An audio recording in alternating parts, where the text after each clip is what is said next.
4เหมือนการรักษาเสถียรภาพทางด้านเงินตราได้สวมใส่ปฏิบัตินโยบายด้านต่างๆเพื่อรักษาเสถียรภาพให้ค่าเงินกีบและสร้างความเข้มแข็งให้แก่คลังเงินสำรองเงินตราต่างประเทศควบคุมอัตราเงินเฟ้อลดลงและคุ้มครองอัตราแลกเปลี่ยนให้มีความมั่นเที่ยงสิ่งสำคัญเป็นสามารถเฮ็ดให้ส่วนต่างระหว่างอัตราแลกเปลี่ยนในระบบและนอกระบบยับไก่เข้ากัน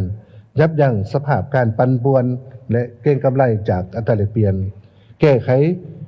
ปัญหาการขาดแคลนเงินตราต่างประเทศด้วยการคุ้มครองรายรับงบประมาณที่เป็นเงินตราและเงินตราต่างประเทศจากการส่งออกสินค้าไปต่างประเทศจำกัดการนำเข้าสินค้าฟุ่มเฟือย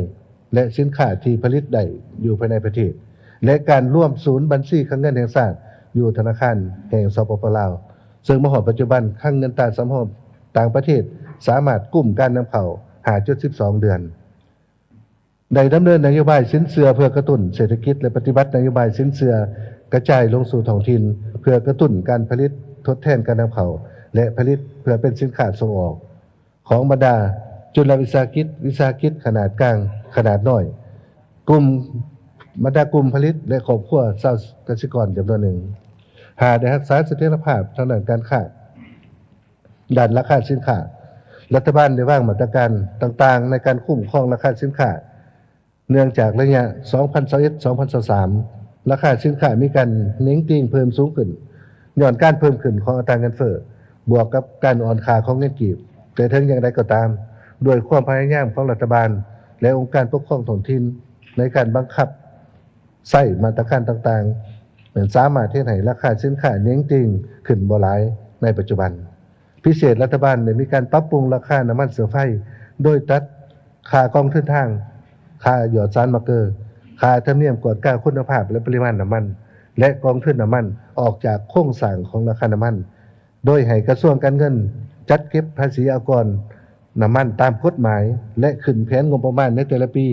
ให้แก่เวียกงานดังกล่าวที่ได้ตัดออกจากโครงสร้างน้ำมันบวกกับการได้รับผลกระทบทั้งบวกจากการแข็งค่าของเงินกีบและราคาน้ำมันเสือไฟลดลงเมื่อเทียบใส่ระยะก่อน 6. การผลิตกสิกรรมเป็นสินค้าตลอดระยะ5 ปีผ่านมาได้สมความพยายามปรับปรุงบูรณะ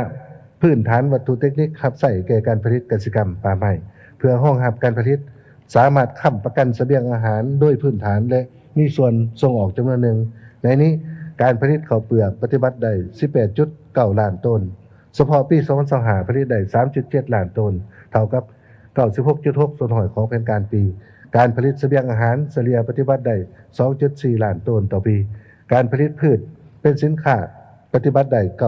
9.5 ล้านต้นต่อปีสำหรับ 2025แม่นบรรลุได้ 12.37 ล้านต้นลื่นขาดหมาย 30.21 ส่วนหอยมูลค่าส่งออกผลิตภัณฑ์กสิกรรมเฉลี่ยเท่ากับ 1.5 ดอลลาร์สหรัฐต่อปีลื่นแผน 31.49 ส่วนหอยเฉพาะ10 เดือน